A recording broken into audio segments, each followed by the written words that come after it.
Ayun o, classic food trip muna tayo mga tropa. Simpleng hotdog with egg lang at saka syempre, noodles.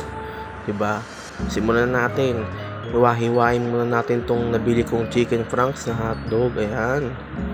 Tapos, magsalang din tayo ng double yolk na itlog. Ayan o, murang-mura lang yan dito sa amin 10 piso. Ayan, bali low-heat lang muna pala yung ginagawa ko pag nagpiprito ako ng itlog. Para naman hindi agad masira agad yung texture. Siyempre, hindi natin babaliktarin yan.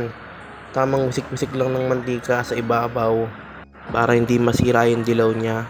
Siyempre, kapag ka okay na, hanguin na rin natin yan. Ayan, lagay natin sa strainer para matanggal yung mantika. Ayan, salang natin yung hotdog. Ayan, gulong-gulong lang men, hanggang sa bumuka yung mga pinaghihiwa natin dyan. Ayan, pagka ganyan sa akin okay na yan, pwede nang hunguin. Bale, ito pala yung unang luto video ko sa YouTube ko. Ayan, salamat sa pagsuporta. At syempre, lutuan din natin ng chicken nuggets yung kapatid ko. Ayan, bale, iniwa-hiwa ko na nga ulit sa gitna katulad ng mga luto ko nakaraan. Para maluto yung gitna at crispy.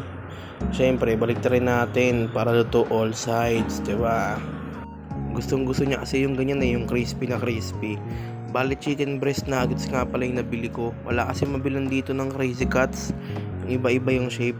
Pero gusto lang din naman kasi nagustuhan niya rin yan. Gawa ng mas malasa. Syempre, strainer na natin pagkaluto. At magsasalang na tayo ng ating noodles. Ayan, bali hot beef nga pala yan, no? Tapos ayun na yung nuggets, naka-strainer na. Tapos pagkaluto, patay na rin natin syempre. At magpi-plating na tayo. Diba? Kahit simple lang yung ulam, pwede natin platingan yan, pre. Ayan yung hotdog, tapos yung double yolk na itlog. Ayun saktong-sakto lang yung pagkaluto, hindi yung na-overcook. Diba? Saktong-sakto sa maulan na panahon. Paano? Kain tayo dito. Salamat sa inyo. Subscribe for more videos. Yeah.